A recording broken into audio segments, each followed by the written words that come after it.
Long before Zeus became king of the cosmos, another god occupied the first throne. He was never born. He hatched from a radiant egg. His name was Phanes. He was both male and female, bore golden wings, and brought life into the cosmos. But later, another god swallowed him whole, Zeus. That moment set off a chain of devouring, dismemberment, and rebirth that would ultimately end within us. According to one of the most unsettling interpretations of Orphic myth, every human being still carries the remnants of a divine crime. But this story does not begin with Zeus. It begins in a time when even the gods did not yet exist. No complete version of this story has survived. Only fragments, later accounts, and traces of several different Orphic traditions. They differ in certain details, but together they preserve a creation myth that begins long before Zeus, with Kronos, not Kronos, the Titan and father of Zeus. Kronos was primordial time itself, and in the beginning he was alone. There was no sky, no earth, and no stars. No light moved through the darkness. No living being drew breath. Nothing yet existed by which the passage of time could be measured. Kronos was not a sequence of hours. He was the force that allowed anything to begin, to change, and eventually to pass away. But as long as Kronos remained alone, even that possibility had no form. Yet not even the void could resist time forever. From Kronos emerged the first regions of the cosmos, and with them came the first distinction between light, darkness, and the space between them. From Kronos came ether and chaos. Ether was the pure, radiant light of the highest realm. Not sunlight, but brightness without a source, a luminous space in which nothing had yet become visible. Chaos was not disorder. It was an opening, a yawning abyss in which nothing yet possessed a fixed form, and beyond that open space lay Erebus, the hidden darkness. A shadowed counterworld untouched by the light of ether. Now, light, emptiness, and darkness existed, but they did not yet form a world. They lacked a boundary capable of containing the boundless. Then something within ether began to condense. The surviving fragments do not tell us exactly what the moment looked like when the cosmic egg came into being, but they connect its creation with Kronos, ether, and chaos. Perhaps it began like this. Under the influence of time, the boundless began to contract. Light and emptiness gathered within ether. At first, there was only a faint glow. Then it grew denser until a radiant shell closed around its own interior.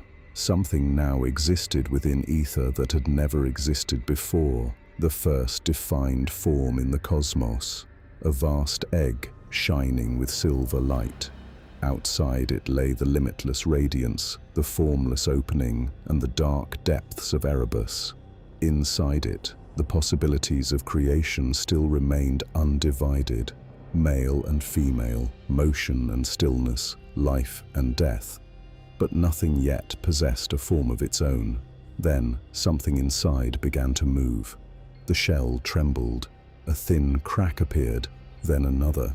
The egg split open, light poured into the dark cosmos, and for the first time, a god looked out upon creation.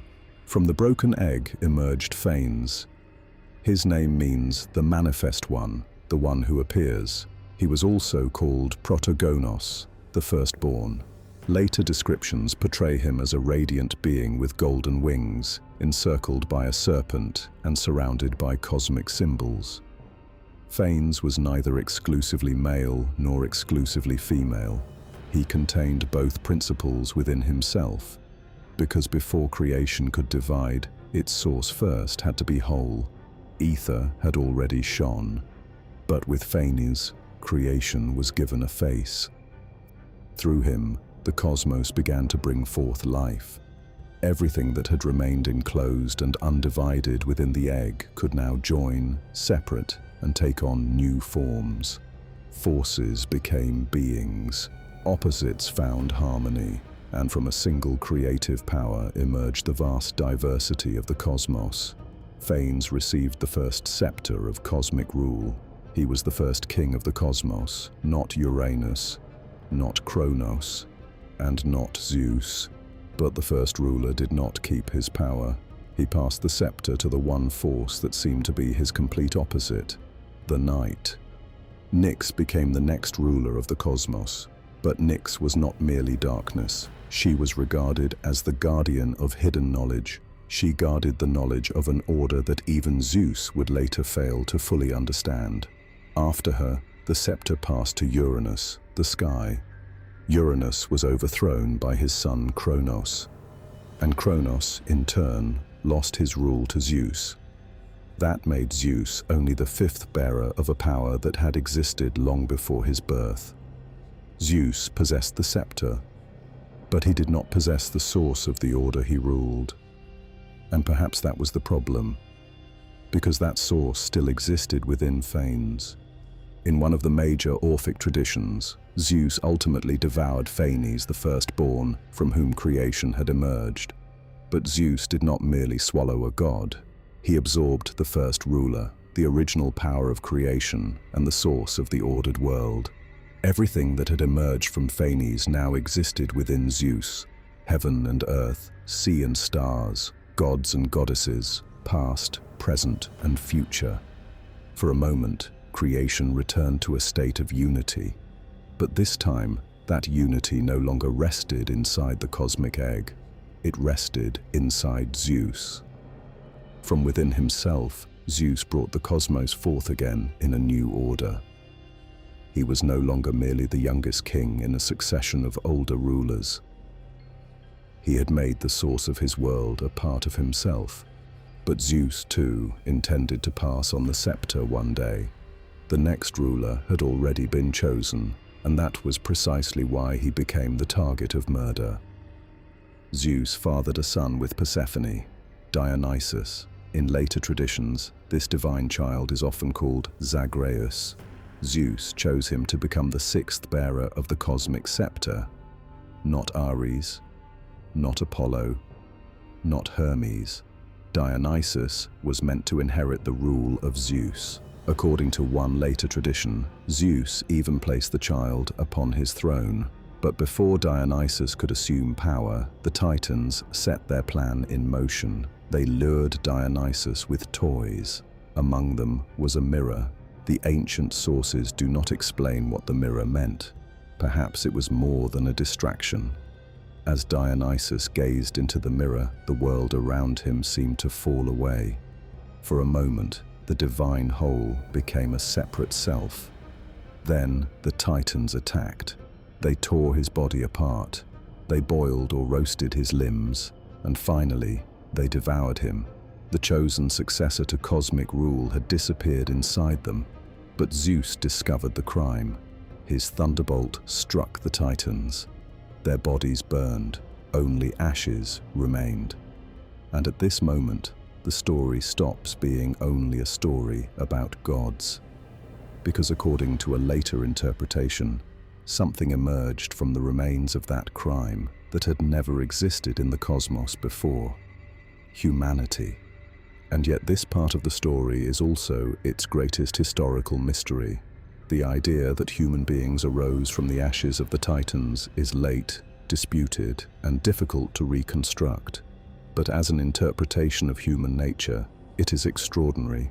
The Titans had devoured Dionysus, so when Zeus burned them, something of the god still remained inside them, a remnant of Dionysus. Humanity, therefore, did not arise from the violence of the Titans alone. It also emerged from a divine power that could not be destroyed, not by dismemberment, devouring, or fire. This is where the story of the gods ends, and the story of humanity begins. Within this image, both origins meet within every human being: the pull of desire, possession, and mortality, and the trace of something divine.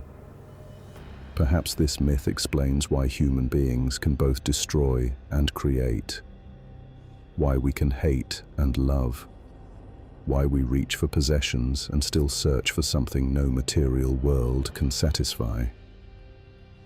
The war between the Titans and the gods had not ended. It had only changed its battlefield.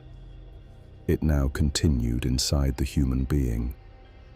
But if the soul truly carried a trace of the divine, why did it remain trapped inside a mortal body? The answer lay in the cycle of rebirth.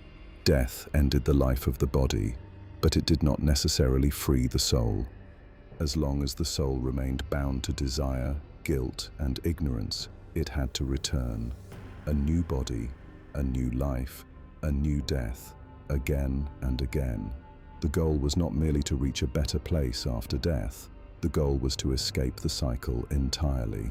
Through purification, sacred ways of life, initiation, and hidden knowledge, the soul was meant to remember its true origin, because perhaps its greatest prison was not the body. It was forgetting. Those who did not know where they came from could never find the way back. And this act of remembering was not merely an abstract idea.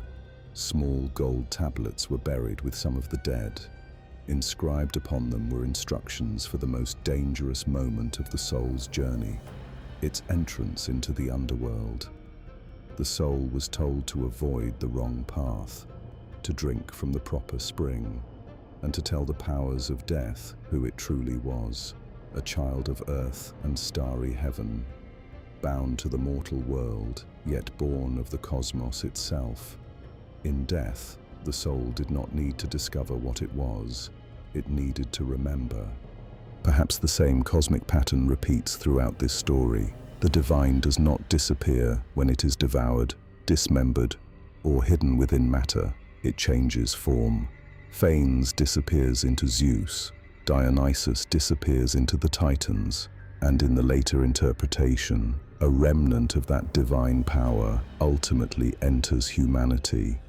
The Orphic creation myth would then be more than a story about the birth of the universe. It would become the story of a light descending ever deeper into matter, from the cosmic egg into Phanes, from Phanes into Zeus, from Dionysus into the Titans, and from their ashes, finally, into us. Perhaps the purpose of the soul was never to become divine, but to remember that it already was.